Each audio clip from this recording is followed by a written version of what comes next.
6 सितंबर गणेश विसर्जन वाले दिन ऐसा कौन सा उपाय करें जिससे कि गणेश जी का आशीर्वाद आप लोगों को प्राप्त हो। जिंदगी के अंदर गणेश जी आपको ऐसी कृपा देके जाएं कि आपके घर में सुख शांति समृद्धि धन संपत्ति और पढ़ाई लिखाई का सुख अच्छा प्राप्त हो, संतान सुख अच्छा प्राप्त हो। गणपति जी की तरह हर हाथ में मोदक ही मोदक हो आपके घरों के अंदर और जिंदगी के अंदर खुशियां ही आपके घर में आ जाए। ऐसे में व्यापार के लिए कौन से उपाय करें, इसका शुभ मुहूर्त क्या है, कब गणपति जी को विसर्जन करके आए, और जिन्होंने इस साल गणपति जी नहीं रखे हैं उस दिन गणपति विसर्जन वाले दिन वो कौन सा उपाय करें जिनसे कि गणपति जी की रिद्धि सिद्धि उनके पास आ जाए और उनका आशीर्वाद आप लोगों को प्राप्त हो। इस वीडियो के अंदर मैं आपको बताऊंगा सारे गणपति जी के विसर्जन के दिन कौन सा उपाय करें, क्या विधि करें, कैसे उनको विसर्जन करें, क्या मुहूर्त है और आपको उनका लाभ कैसे प्राप्त हो सकता है, और गणपति जी बाबा को कैसे अगले साल न्योता दे, बुलाए, निमंत्रण दे और उनकी ब्लेसिंग्स को अपने घर में अपना के रखे और उनके जाते जाते उनके लिए एक तरीके से एक हर मनोकामना या हर सिद्धि उस घर को मिले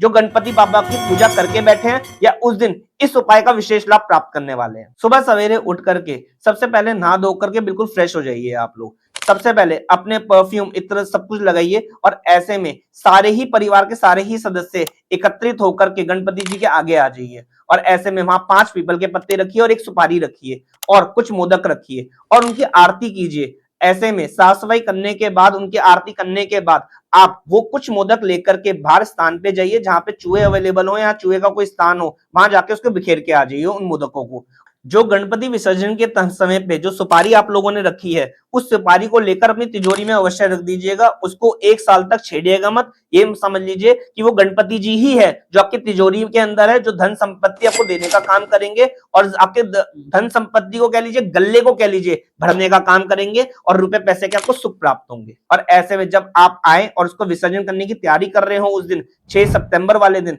तो ऐसे में कुछ बातों का ध्यान रखें कि गणपति बाबा जी को जब उठा रहे हो तो ऐसे में संगीत, गीत, खुशियां, फूल ये सब उनको अर्पित करें और ऐसे में ढोल नगाड़े अवश्य बजाएं, क्योंकि गणपति जी को आप निमंत्रण दे रहे हैं कि आप अगले साल आइएगा। जैसे सुख शांति वाले दिन अभी आपके 10 दिन बीते हैं वही सुख शांति आपकी जिंदगी भर बनी रहे और अगले साल भी आपके घर में रिद्धि सिद्धि संतान सुख कायम हो। ऐसी अवस्था के अंदर आप जब ढोल नगाड़े बजाते हुए उनको लेके जा रहे हैं तो कुछ विशेष बातों का ध्यान रखना है आपको कि सबसे पहले उनका शुभ समय क्या है। जो पहला मुहूर्त बन रहा है वो सुबह 6 बजे से 10 बजे का बन रहा है, दूसरा विशेष मुहूर्त 6 बजे से 8 बजे का बन रहा है शाम का, और तीसरा मुहूर्त दोपहर के 1:30 बजे से 3:30 बजे का बन रहा है दोपहर का। तो ऐसे में ये 3 मुहूर्त है जहां पर आप गणपति जी को विसर्जन करके आ सकते हैं और उनकी लाभ की कृपा प्राप्त कर सकते हैं। जिन भी लोगों ने इस साल गणपति विसर्जन वो रख नहीं पाए हैं किसी भी कारणवश, चाहे वो यहाँ पे अवेलेबल नहीं थे, चाहे उनके पास समय नहीं था, चाहे वह इतना एक तरीके से कह लीजिए उनकी सेवा ना कर पाने के कारण वो डरते हैं कि वो सेवा नहीं कर पाएंगे, इस कारण से उन्होंने रखा नहीं। तो ऐसे में गणेश विसर्जन वाला दिन आपके लिए अहमियत हो सकता है और अहम दिन आप इसको बना सकते हैं। हर वो लोग जिन्होंने इस साल गणपति विराजमान नहीं किए अपने घर में वो इस दिन का लाभ अवश्य उठाएं।